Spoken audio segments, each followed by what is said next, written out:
Hey guys, welcome back to this tutorial series. Today we're going to be working on bodies, animations, and states.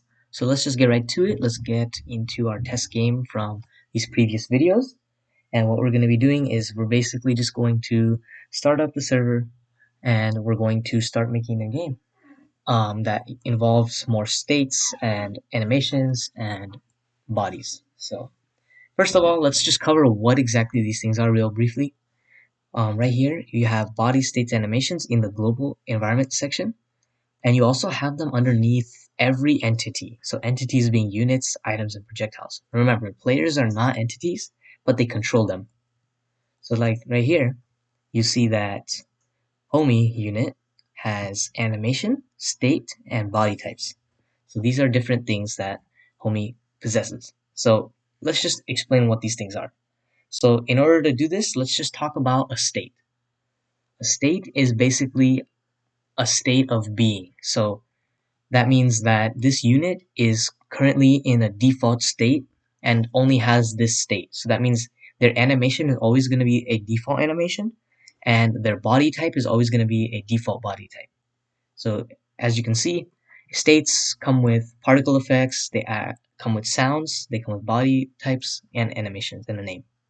So a default state usually just uses the default animation and body. And basically default animations and body, you can set them yourself here and here.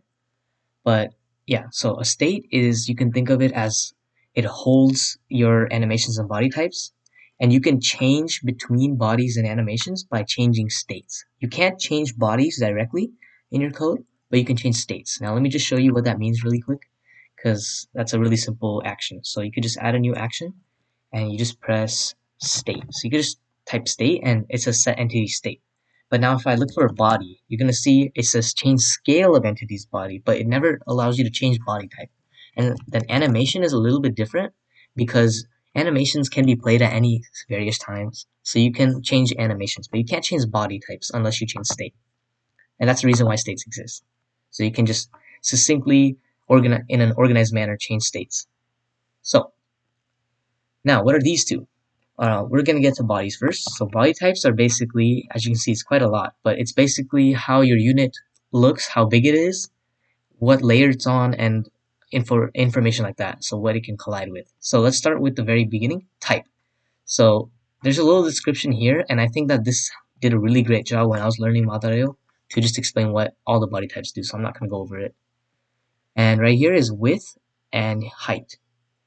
So width and height are basically just how thick your unit is in the x and y directions. So width being x word expansion, height is y word. And then depth. Depth is basically how your unit looks layers wise. So does it look like it's closer to you, then it's gonna look bigger. If it's farther, then it's gonna look smaller. That's what depth is. And then we have the z layer. So this is basically the layer it's on. So in terms of all the other things, if you remember, we were talking about trees being underneath, or units being underneath trees. Now, if you create trees layer, then now our player is on top of trees, or is on the trees layer. And what you can do is you can take a higher z index depth, and it'll be in front of everything. So if you put depth 10 on layered trees, this is the highest layer that your unit can go on. So we're going to see what that looks like in a second. But right here we have fixed rotation, bullet. This is usually for actual projectiles if you need a really good bullet. So for example, you need physics to work. And there's certain scenarios where if physics is a little bit off, it's okay if this is not enabled. So you don't have to have this for all projectiles, but it's good to have for some. And then right here we have gravity as well as sleep. And now you have whether this unit collides with these certain groups. So if I disabled projectiles, then projectiles no longer touch the homie unit. And right here we have angular, linear, and rotational speed and sprite scale. So angular and linear damping basically mean how much does it slow down when I turn. So this right here says that if I'm spinning, then how fast do I slow down spinning? And this says if I'm moving, how fast do I slow down when I'm moving? And then rotation speed is how fast I rotate. Sprite scale, this is how big the unit appears. And this is the thing that you're able to change in the code. This thing we saw earlier with the change the body scale. That's what this is. So I encourage you guys to mess with that. And then this is 3D rotation. Madareo 3D games are coming soon. And we have fixtures with sensors. So right here, you can either take your unit and turn its body into a sensor. We'll explain this in just a second. And then you have the shape of your sensor, your density of it, your friction, your bounciness, restitution, and then the size of the sensor, as well as the offset, how far is it from the unit. And then this is a billboard effect. This is basically saying, is this going to be enabled or disabled? So right now you just want to disable it. If you want to enable it, then you can try it out, but I recommend this is disabled unless you know what you're doing with it. So let's talk about a sensor. Sensors mean that all of these collisions do happen, yes, but the player does not actually touch them in the sense that physics. So everything can travel over your player or your body type, your entity. But so if I enable this as true, everything can travel up over my entity now. But the thing is that the entity will not um, move around. It'll just stay still. It's almost like it's not touching anything. But then if you use code like units touching each other, you're going to see that it does run the code. So this is good if you need something that has to tell you when it's touching something, but you don't want it to move around. All right, so that's basically body types. And so let's save and apply. So what we did is we just basically put the unit on layer 9 of trees. So let's just discard that new script and let's go ahead and play. So right here, if we had this thing, theoretically, we should be able to just go on top of it. And you see that's exactly what happens. So usually we're used to just being able to go underneath it and hiding. But now you're seeing that we're in a different way. It's in a different format. And you can see my hand of this unit is on top of this wall. So that's showing that it's also above the wall layer. So that's how you can edit the layering systems for body types. So yeah, body types are not too difficult. It's mostly just if you understand the layers and you understand sensors, then you have pretty much all you need for body types as far as most of the games are concerned. Alright, and now let's talk about creating our own body types and our own states. So let's just create a brand new one just so you guys know how to do it. So let's first create our own body type. So there's different ways you can do it. You can just do it right here and you can just add new body type, but we're just going to do it here since it's going to be a more formal way of defining one. So bodies, let's just create my body and let's make it a dynamic type with a width of 60 by 60, so it's a little bit bigger. In fact, let's make it 100 by 100 so it's a noticeable difference. And we'll make the layer, right now we'll just make it walls 3, and we'll make fixed rotation false. We're not going to do anything, but we are going to remove collision with walls. So we're going to see what happens.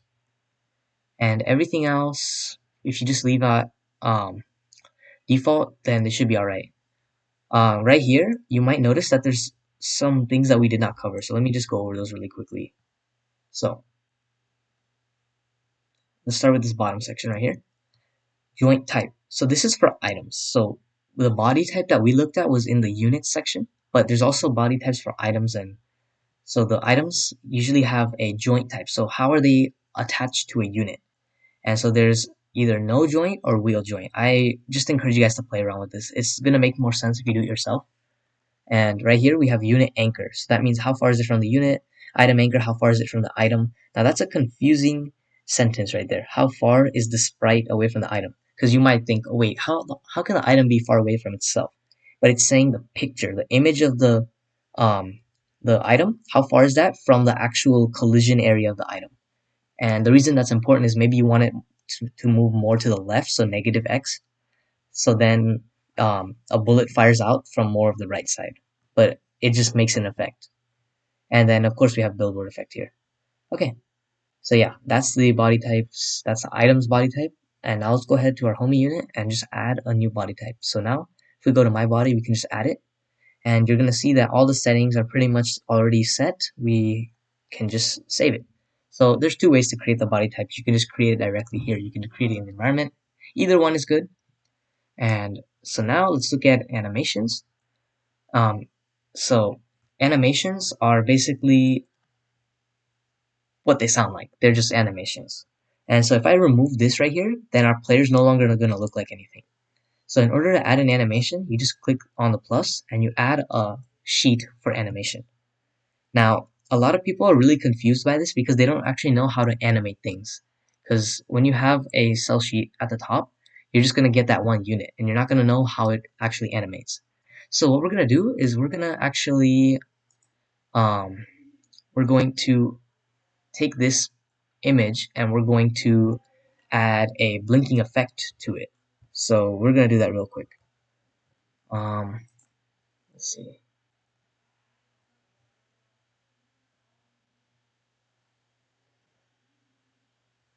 Let's see if we can add a blinking effect. I will save this image.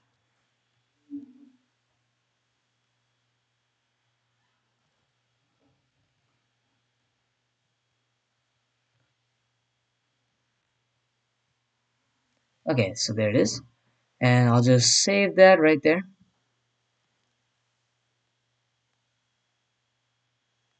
So now we can go ahead and open up Piskel. So this is our editor from last time. So let's just go Piskel and right here. And we're going to create a sprite. So now what we want to do is we want to press import. So this is a really important thing. I'm going to show you guys how to import images into Piskel. So browse images and we can just press human person circle. And you're going to see it shows up right here. So there's different file formats for images that you guys might learn about as you develop games. But some of the most popular and best ones to use are PNG and JPEG. So if you can use those anytime, try to use them. So right now we're using WebP, so that's not really recommended, but we'll use it for now. And okay, I pressed import. It's saying it's going to replace your current animation. So let's say you were making an asset and it's already here.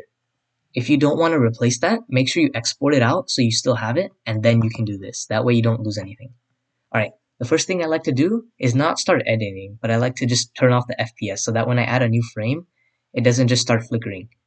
So that's just the option for you guys. And so what I'm going to do is if you want to copy paste this guy to here, just to edit it, you can just press this sheep. Go to here and then just press the sheep. And it's going to clone it to every frame. So now we have this player, and what we're going to do is we're just going to make it close its eyes. So there's different ways to do this. What I like to do is I like to just copy paste the color right here by using this tool right here, color picker. Get this, then just paint all the pixels of this same color to that same color. And you might notice there's quite a few colors right here, so we'll just go ahead and get rid of all of them. And yeah, so this guy's looking really weird right now, but that's okay. Oh, I never thought I'd see a player looking like that. That's kind of weird, isn't it? But yeah, so let's just ignore that for now. We're just gonna do the same thing. And so now let's just add a blinking effect. So there's different ways you can do this. I'm just gonna draw it. It's not gonna look that pretty. I'm not quite the best drawer. But if you want a reference of the eyeballs on this image because it helps you out, you can actually do I think there's a way to shadow it. So if I put it above. So yeah, there's a way to just show all the layers on each other. I think it's this. Preview all layers. No, it's not. Okay, right here. So if you toggle onion skin right here, next to the FPS, it's going to show the eyeballs of it's going to show the previous frame stacked on top. So what you can do here is you can just edit the eyes so they look like this. And you can trace somewhat vaguely. And you can just create a blinking effect. So now let's just see how this looks, if it's any good. Okay, it might be better to reverse it.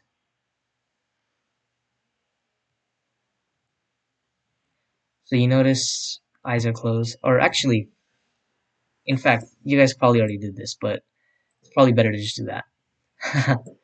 And now you see we have a player that blinks. Um, Animation is not quite working. Oh yeah.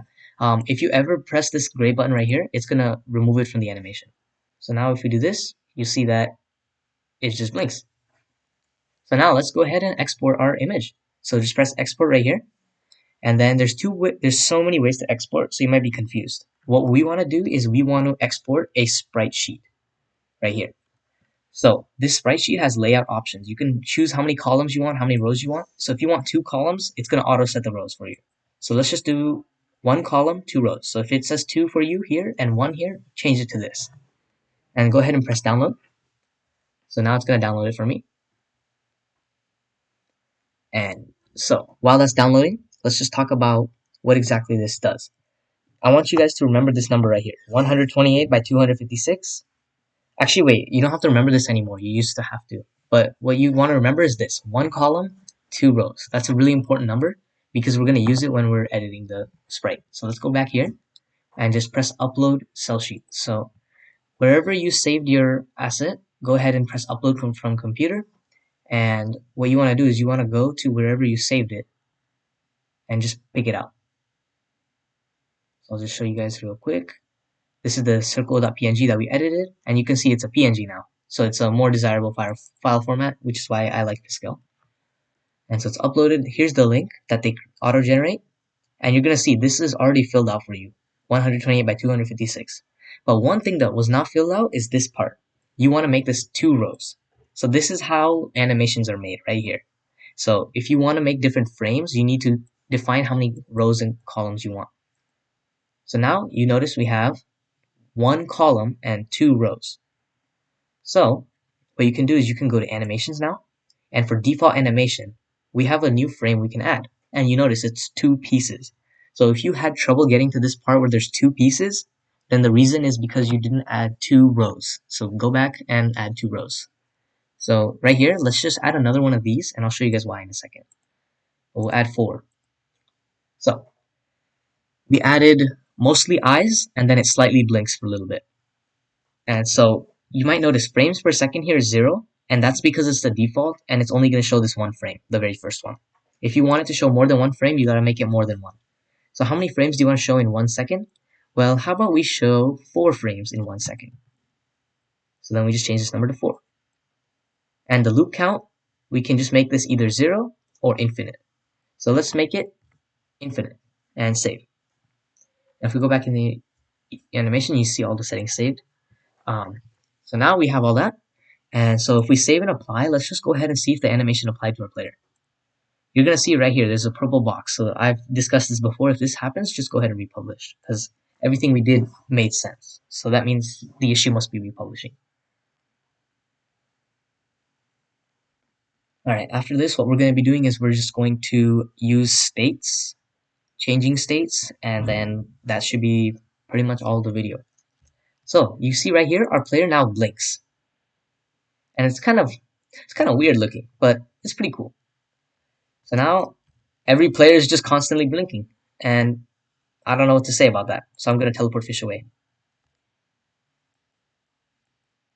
Okay, back to working on the project. So what we want to do now is we want to go to the world scripts, and what we want to do is we want to start setting our entity states.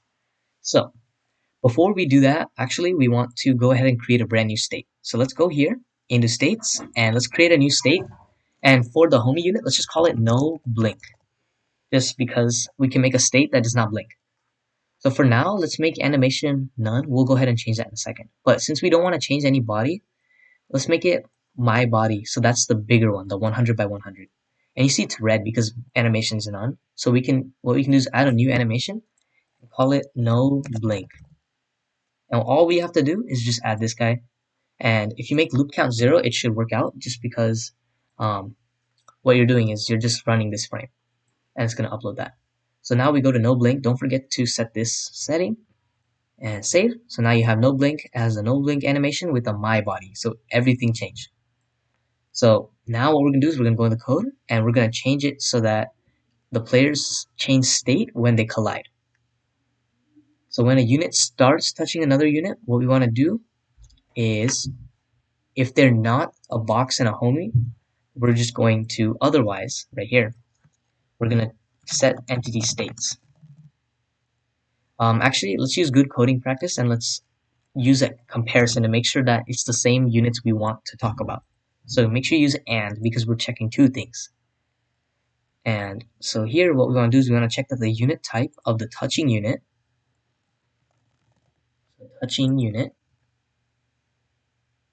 um, oops, okay. So touching unit is equal to homie, and the touched unit is equal to homie. So you might be tempted to make some condition here that says, is the unit type of the touched unit equal to the unit type of the touching unit? But the reason that doesn't work is, what if they're both boxes? So that's the reason why you want to check they're both homies. And then what you do here is you just set entity state of the touched unit. You only have to do one of them because if you remember, this script runs twice. So you only have to change one of them and it's going to change them both. And let's just change their state to no blink. So this should work out. So once we save and apply, we should see in our game that when we go to the fish right here and we just collide them, we both became absolutely humongous. But you might notice we're still blinking, and that might be confusing. So let's republish, see if that fixes it. And if that does not fix it, I'll show you guys how a good way to fix it is in the animations section. Basically, you just want to change the frames per second to 1 and the loop count to 1. And that should pretty much fix it. So now, let's just take a look. Let's just take a look right here. And oh no, our fish seems to have disappeared. So I wonder what we should do. Okay, just for the sake of the video, what we'll do is we'll just change it so that when the unit touches a wall, the unit touches a wall right here, unit touches a wall. Yeah, sorry about the lag. A little bit slow computer. Okay, wall. Unit touches a wall, and so now what we want to do is we just want to change the collision so that we have the set entity state.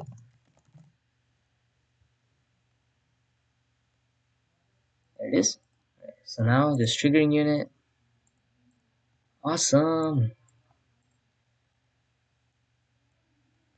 Alright, I hope that these tutorials are helping you guys out. So for now, we'll just make it triggering unit, even though there's going to be an error when boxes touch. So this is just for the sake of testing. But when you touch, you notice we went through everything because we removed collision with walls. So it kind of looks like our player is in a constant state of jumping. And that might be kind of odd, but you notice our blinking stopped and we can now walk over walls, but we can still touch other units. So it's kind of a different type of collision, but it's just really interesting because this is how you can edit your states and manipulate them inside of your editor. So yeah, this tutorial was basically just to cover states and animations and body types, so I hope that this was helpful, and I'll see you guys in the next one.